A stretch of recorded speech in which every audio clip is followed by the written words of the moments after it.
B. Collins. Peter B. Collins, news and comment. It's Tuesday, March 26, 2019. Brace yourselves for political blowback. Trump Co. shifts to the offensive, using Russiagate as a weapon. Are you surprised? Now, if I can use this word advisedly, barring any disclosures that Bill Barr, with 2 R's, has misled us with his summary of the special counsel's report, and that is a possibility. The Trump team is busy lowering the boom on the people who promoted the Russiagate narrative in the media and on Capitol Hill. And Miss Alternative Facts, Kellyanne Conway, was on TV yesterday calling for Adam Schiff to step down, resign immediately as chair of the House Intelligence Committee. Well, let me get this straight. Kevin McCarthy, the minority leader of the House, wants Schiff to relinquish the committee chairmanship, and Kellyanne is suggesting that Schiff resign entirely from Congress. Then there's Lindsey Graham, saying he plans to investigate what he has called all of the abuse by the Department of Justice and the FBI during the 2016 presidential election. That, of course, refers to the Comey-led investigation of Hillary Clinton's emails. And I support an objective investigation of those issues. I would also support a real objective investigation of the role of the intelligence agencies and the FBI in creating the Russiagate narrative and promoting it. But I don't believe that's possible. I don't think Lindsey Graham has a nonpartisan molecule in his body. And I know that any investigation, for example, of the FBI, would not lead to real reform of the abuses under the Patriot Act, the national security letters, the framing of Muslim Americans as alleged terrorists. None of that would be reviewed. It would only be issues that affect the political class. So I do think that we will see at the Senate some investigations into some of these issues. And I remain willing to support it if it's not just a Benghazi redux. David Bossie, who was co-chair of the, deputy campaign manager, I guess he worked for Bannon in the latter stages of the 2016 campaign. He said, this is not something to put behind us and move on. He said, we need to make sure we're beating the drum all the way to 2020. And he went on to say, the members of Congress who made these ridiculous claims, how can they be on television again? How can they be called by reporters again? How can reporters who have perpetuated this fraud gleefully on a number of networks and at major newspapers across the country, how can they be trusted again? Well, there is a basis for these questions. It's also a political wedge that is being hit with a 50-pound sledgehammer. And so this is political payback. Rand Paul tweeted, time to investigate the Obama officials who concocted and spread the Russian conspiracy hoax. And, as I've pointed out in my skepticism of the whole Trump-Russia narrative, James Clapper, John Brennan, to a lesser extent James Comey, because he did his work by leaking it to his friend, I think his name is Ben Whitty or Wittis, something like that. But I believe they do have exposure here. And it will be interesting to see where this leads us. So some second-day commentary. I want to underscore that this is based on Barr's summary. I do want the full report to the extent legal, that it's legal to be released to the public. And then we can draw our own conclusions. I'm still eager to see what evidence was cited to support Mueller's alleged finding that Russia did interfere with the social media activities and by hacking the DNC. I laugh at the social media stuff, and I remain seeking evidence to prove that Russia and its intelligence agents hacked the DNC. But here's a great piece with just an itty bit of irony published in today's New York Times under the byline of Farhad Manjoo. He says, on a bitter night nearly 2.5 squandered years ago, Trump was elected 45th President of the United States. His election was a political scandal, a democratic emergency, and a moral shame. But as Mueller seems to have concluded, Trump's win was not the illegitimate product of a treasonous, and I'm adding Russian, conspiracy. I think there were domestic conspiracies that made him an illegitimate president. But continuing to quote Manjoo, there was no collusion. The president wasn't a Manchurian candidate, and we can't lay the blame for this whole thing on Putin. Indeed, the truest horror is that we did not need Putin to be pulling the strings. We know now that under our shambolic democracy, a man as unfit as Trump can really legitimately acquire all the terrifying powers. Well, it's his point of view. Okay. In the years we've spent chasing the fantastical ghosts of collusion, we have all but ignored the structural weaknesses plaguing every corner of the American establishment, from its political parties to its news media to its tilted economic landscape, and most important, the unfair machinery of its democracy. So Manjoo does acknowledge that there was voter suppression and domestic interference in the election that he claims was legitimate for Trump. Then he goes on, Mueller's indictments show that Russian agents interfered in the election by sowing discord on social media, and as you know, I consider that to be a joke, and hacking and disseminating Democrats' emails. And in rushing to blame Russian collusion, we have wasted time and political opportunity that we might better have spent reckoning with how to prevent a Trump-like catastrophe from happening again. Later, he says, Mueller's no collusion conclusion should leave a mark. It lands like a rotten egg on a political and media establishment that had gone all in on its own self-serving and wrong theory of the case. Now, the itty-bitty irony here is that he makes these criticisms of the media, but doesn't mention the newspaper that he is perched on. Later, here's my theory. Collusion was a seductive and convenient delusion. For many Americans, the simple truth that Trump really had won was too terrible to bear. The ease with which a racist, misogynist, serial con man had slipped past every gatekeeper suggested something deeply sick at the core of our society. Trump's win pointed to a tectonic failure within the mainstream news media. Yeah, can you only mention the New York Times just to be honest about it? Whose leading brands had fanned the showman's rise with copious television coverage, indulged his every gimmick with yet more attention, and on and on. Democrats, meanwhile, dismissed the economic and social unease roiling their ranks and nominated a deeply unpopular candidate who lacked any novel vision for American life, and she forgot to campaign in Michigan. Then there was the plainer constitutional failure. You don't need a federal investigation to determine the single most important lesson of 2016. America does not treat all its voters and all of its votes equally. Across the country, the voices of thousands and possibly millions of people were suppressed.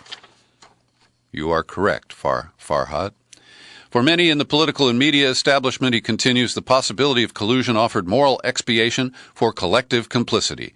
Rather than begin the hard work of addressing what had actually gone wrong, many of us were swept up in social media-fueled feedback loops looking for an instant fix. Well, with the exceptions I noted, I think that's a pretty good column. I also recommend Alan McLeod writing at Mint Press News, where he focuses deeper on the corporate media, singling out Rachel Maddow, the highest-rated cable news program which covers Russia more than all other topics combined. That is true. At our house, we have a little game. I flip on Rachel Maddow, and we guess how long it will take for her to utter the word Russia. And McLeod, he goes on to single out Tom Friedman of the New York Times, Jerry Nadler, now chair of the House Judiciary Committee, who said that Russia had attacked us just like the Japanese did at Pearl Harbor. James Risen gets special mention, and he deserves it. Anyway, this is a good piece that I think does replay some of the big blunders of the corporate media, and it honors those who were skeptical, Aaron Mate, Glenn Greenwald, and Matt Taibbi. And I have read up on some of Taibbi's commentary. He's done a good job of criticizing his colleagues in the media. Then we turn to Caitlin Johnston. I listened to her podcast to find out that she says Johnston, not John Stone, even though there's an E on the end of her name. Anyway, she writes that, Bill Barr has unequivocally determined, or at least he has reported from Mueller's investigation, that, there was no collusion. And then she goes on to say, the central and foundational claim of the Russiagate conspiracy has been found to have been completely baseless. The report asserts that Russia hacked and distributed Democratic Party emails, and she notes a claim for which the public has yet to see any hard evidence.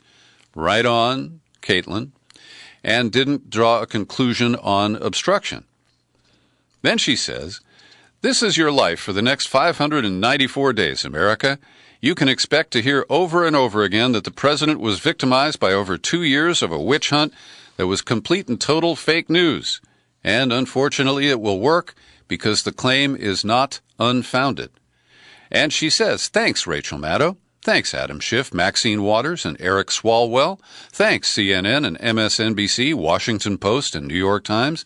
Thanks, supposed progressives like Bernie Sanders and the Young Turks. Thank you to everyone who spent the first half of Trump's term helping to push the Russiagate narrative, thereby helping to ensure another 4 years of this asshole advancing long-standing establishment agendas of war, nuclear brinksmanship, and ecocide. Why does it take an Australian to really nail American politics? She is priceless. Also at Consortium News today, a 3,000, maybe a 30,000-foot view from Jonathan Cook, who says, well, look, the left never had a dog in this race. This was an in-house squabble between different wings of the establishment. Late-stage capitalism is in a terminal crisis. The biggest problem facing our corporate elites is how to emerge from this crisis with their power intact. Russiagate was never about substance. It was about who gets to image manage the decline of a turbocharged, self-harming, neoliberal capitalism.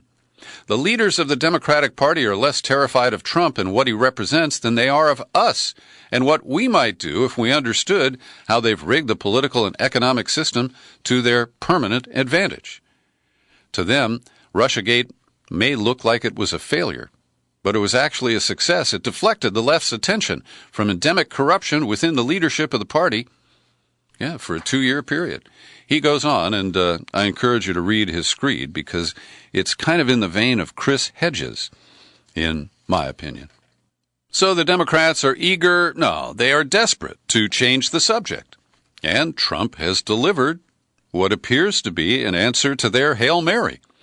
The Justice Department announced yesterday that it is backing an appeal that is before the Fifth Circuit Court of Appeals in New Orleans, the appeal of a ruling last year by Judge Reed O'Connor from Fort Worth. He's a federal judge. In a sweeping opinion, he said that related to Obamacare, the individual mandate requiring people to have health insurance can no longer be sustained as an exercise of the tax power of Congress, because Congress had eliminated the tax penalty for people who go without health insurance.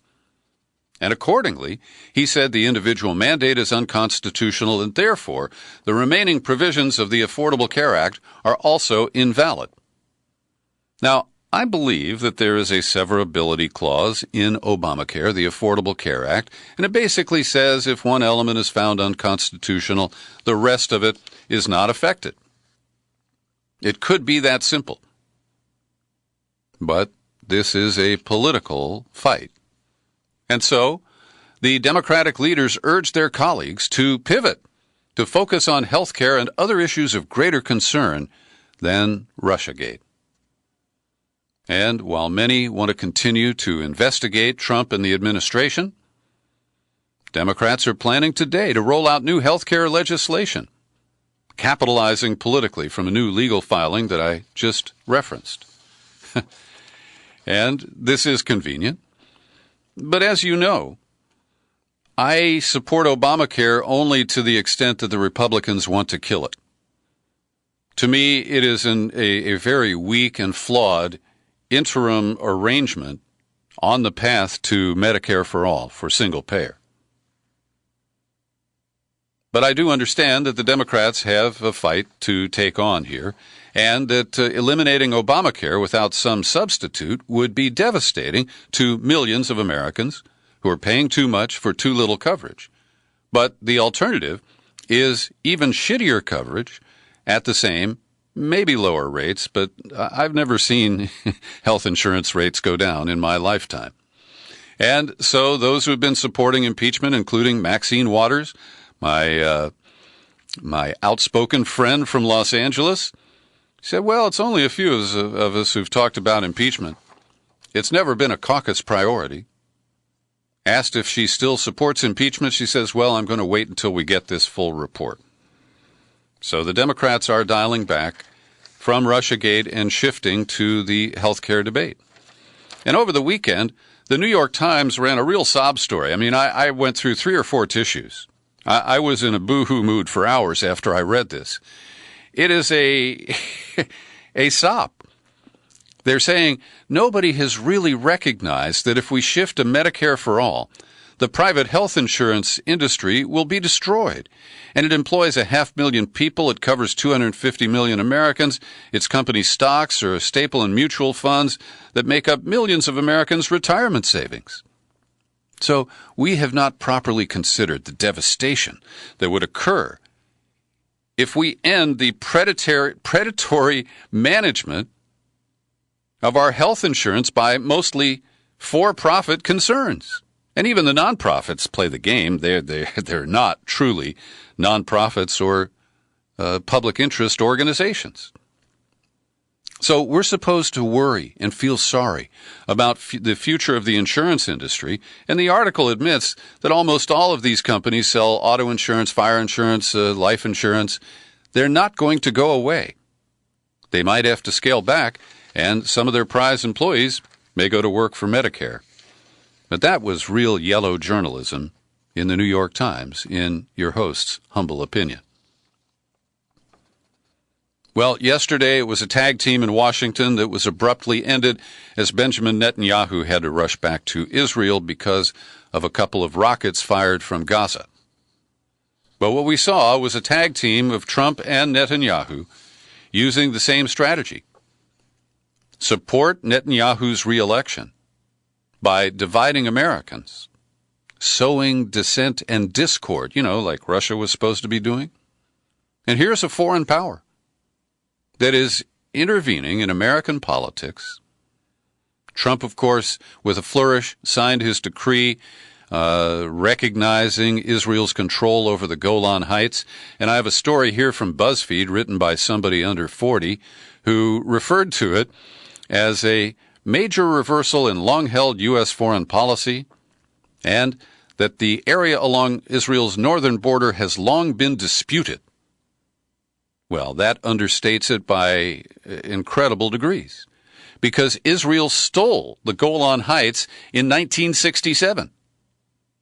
And shortly after, the UN condemned it in a resolution that Israel has ignored for some 40 years. And that's how our media helps soft sell this dramatic move that could have serious repercussions. And I cannot link these recent rockets launched from Gaza to specifically the Golan Heights move. But Israeli forces, again on Monday, struck targets across the Gaza Strip, including the office of the supreme leader of Hamas, in response to the surprise rocket attack from Palestinian territory. Late on Monday, Hamas announced that a ceasefire had been brokered by Egyptian mediators, but shortly after, renewed rocket fire could be heard in Gaza. And that's the latest I have on that particular story. But today, Netanyahu Skyped into the AIPAC conference in Washington. He had planned to address them in person, but as I mentioned, he returned to Israel. And he managed to directly attack Ilhan Omar, the Muslim American congresswoman from Minneapolis. And once again, her remarks are they're being misconstrued intentionally in order to create the illusion of anti-Semitism. This is a smear, and this is a smear from a foreign leader who is meddling in domestic American politics, and he does it with abandon. Netanyahu made a comment, "From this Benjamin, it's not about the Benjamins." That was his reference to Ilhan Omar. He went on, "Those who seek to defame this great organization, AIPAC, those who seek to undermine American support for Israel, they must be confronted. Despite what they claim, they do not merely criticize the policies of the Israeli government. They do something else. They spew venom that has long been directed at the Jewish people. Again, the Jews are cast as a force for evil. They're charged with disloyalty." And he goes on to say, "The Jews are said to have too much influence, too much power, too much money." Now, this is a flat-out lie. This is a massive fabrication. Ilhan Omar has never criticized Jews. He's the one who took her criticism of the state of Israel and just manufactured its conversion into anti-Semitism. And this is front and center, the strategy of the Israel lobby in the United States today. And if you only read one thing today, go to The Intercept. There's a link in my show file for this particular article. I credit Alex Kane. Headline, "Right-wing donor Adam Milstein has spent millions of dollars to stifle the BDS movement and attack critics of Israeli policy." This report closely parallels the findings of the Al Jazeera suppressed documentary called The Lobby US. He does reference it at least once in this article that runs 22 pages. And in looking at Milstein, he reports, and this was news to me, that Milstein is a convicted tax cheat. He made contributions to Jewish-oriented nonprofits, Israeli-oriented nonprofits based in the United States, and then he tried to write them off as a tax-deductible contribution. And he was caught, and he actually served prison time for it. But Adam Milstein, whose wealth is reputed to be about $150 million, has donated to AIPAC, where he sits on the National Council. He also supports other organizations that have been confronting BDS on campus, and that was central to the Al Jazeera documentary. He has been leading the charge. We've seen 27 states pass laws against the boycott movement, and this guy Milstein is at the center of the aggressive attacks on those who criticize the state of Israel or support the rights of Palestinians. So there's AIPAC. Milstein's donated nearly $2 million. Stand With Us, just under $1 million. The Israel on Campus Coalition, $115,000. And as a Jewish man, he has donated $77,000 to Christians United for Israel. So I encourage you to read this piece because it describes the tactics that are being used, just like what Netanyahu did. You find somebody who is a critic of the state of Israel and its policies, and you smear them as anti-Semites. That is the playbook of the Jewish lobby in this country. And we are supposed to sit down silently. As our political leaders go to pay tribute to AIPAC, Nancy Pelosi made her appearance this week, and so did, of course, all of the leading lights of the Trump administration. Today, it wasn't a surprise. The House attempted to override Trump's veto of the House bill that blocked the decree of a national emergency to steal money from the defense budget for Trump's border wall. They needed 288 votes. They came up 40 short. 248 to 181. That was not a surprise, but this is. In a stunning move announced this morning, prosecutors in Chicago dropped all charges against TV actor Jussie Smollett, who had been accused of staging a hate crime attack in the city's downtown in January. And I never understood how or why Jussie Smollett thought that he could get a raise from Fox by having some of the extras from the show pretend to beat him up. And it's equally incoherent how the state's attorney's office in Cook County can reach a decision to drop all of the charges in exchange for community service and an agreement to forfeit $10,000 bond. I can't explain that. I want to thank the people who support my work here at the Peter B. Collins Podcast with your subscriptions. Every day I like to mention a few people like Joe Carson, Jim Garrison, Carl Howard, Susan Gavet. They kick in between $5 and $20 a month. You can do it too. I wish you would. It would make my day. All you have to do is visit peterbcollins.com, find the menu tab, then click on Become a Subscriber. In seconds, you'll be on the sign-up page, and you can choose a PayPal level that works for you. If you don't like PayPal, I understand.